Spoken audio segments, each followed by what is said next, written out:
Hello, Kyle Ferrulli here. One of the biggest questions I get asked when people come into the office that are peak performers, athletes, executives, other coaches is, I kind of know where I am right now. How can you make me better? And I always tell people, well, how happy are you? How healthy are you? And how productive are you? And once we get through those questions and I let people talk and they tell me how they think they are, I drop the bomb. And that is that in 11 years, I've been dealing with people that have severe illnesses, as well as peak performance athletes, coaches. And what I'm here to tell you is only two people were healthy. I thought I was healthy when I had my first brain scan done. And I thought I was managing my stress pretty well because I wasn't freaking out at everybody. But what it turns out is that whether we freak out at people or we hold it in, we still go through the same physiological change in our mind, body, and our brain. And if we hold it in a little bit better than everybody else, we appear to be doing better, but we really aren't. It's an eye-opening fact. When you're hooked up to physiological equipment, and we take a baseline and we look at your muscle tension and we look at your arousal level and your skin conductance and your temperature and your breathing pattern, your respiration, your oxygen, your CO2, all these values. And then we stress you out a little bit, ask you some things, make you think about a few things. How quick are you able to become back at your baseline? How resilient are you? Now here's how it all ties in.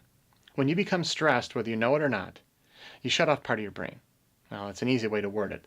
There's limited connectivity in the prefrontal cortex, which is behind your forehead, and that connects to other parts of your brain. Now if you value good decision making, good impulse control, ability to have empathy for others, being emotionally stable, being able to make good decisions logically, analysis, reasoning, judgment, all that good stuff, right? If you value those things, they're all out the window when you become stressed. And you might be saying, I don't buy any of this. Well, imagine being chased by a bear. Imagine smelling smoke. How empathetic, how impulsive, how much regulation are you going to have with all these things that matter to you? I think we're going to be impulsive. We're going to be like, oh, there's a fire here. Oh, there's a gun to my head. Well, there's a bear chasing me. Well, guess what? We get so stressed out and we keep living with stress and we never recharge ourselves. We recharge our phones, of course, because they won't work.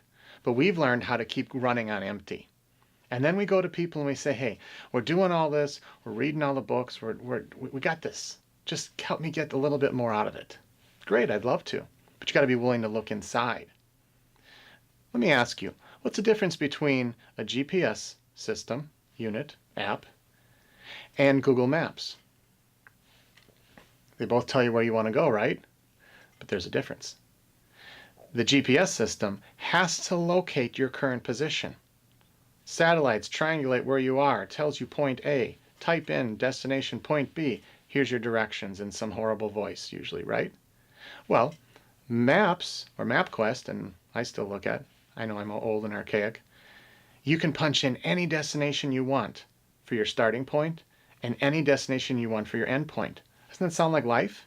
Doesn't that sound like every self-help book you read? Imagine life great. Imagine being able to do all this and this and this. I'm sorry, I'm a realist. I've been a self-help junkie for 20 years, but I still believe we have to know where we're starting from. We need a hardcore starting point. And your starting point is you're probably like the other gajillion people we've seen and not part of those two that were healthy.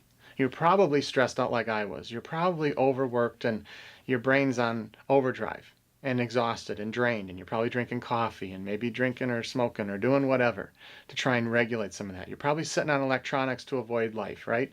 We all have these little vices, I guess you could call them, whatever they are. And they get us further away from what we really want because we're not tackling what it is inside. If you take a med, it changes your brain chemistry. You think you're better. You're not. It's masking the symptom. You have success. You think you're in control. It's coincidental. We're never really in control. We just put our best foot forward and try and control ourselves and how we react to things. But I don't believe that you or I can control tomorrow's rush hour traffic. We can control leaving earlier and trying to avoid it, or we can sit in it. The bottom line is, if you really want to dig in and make that difference and be the 110%, first of all, stop buying every single book you find on leadership and self-help and growth and all that because you don't even know if you're ready for it. Case in point, when I was in college, I was broke as a joke. I went to this seminar. I had my best suit on. I had my shiny shoes on. I was king of the world.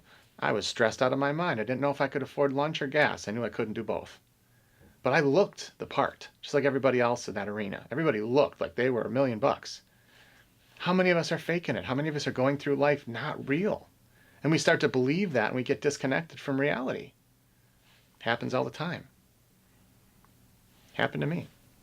I had to pull out of my own issues, my own imbalances, my own overdrive of my body and my brain. I had to filter out a lot of my mind how I wanted the world to go and how I thought it should go because I had all these degrees. That's not how it works. So it doesn't matter where you're starting from, but we need to know where that starting point is. And that's what we're here to do, is help you locate that starting point. And from there, we can help you navigate with the right tools. So if you're ready to make that change, I think you're probably going to understand this quote, and that is by Albert Einstein. Problems cannot be solved with the mindset that created them. And if you think about that, you have to get in front of the problem. You have to have a new knowledge, insight, or awareness, tools, what have you, to understand that old problem. If you keep going around the same circle, you're going to see it the same way. You gotta expand it. You gotta have more to look at it from a different angle. And then it is possible to be happier, healthier, and more productive. I'm Kyle Feroli, and I look forward to meeting you soon, whether it's on a stage at one of my keynotes, or whether it's at the office, or maybe on a few more of these online videos. Thanks.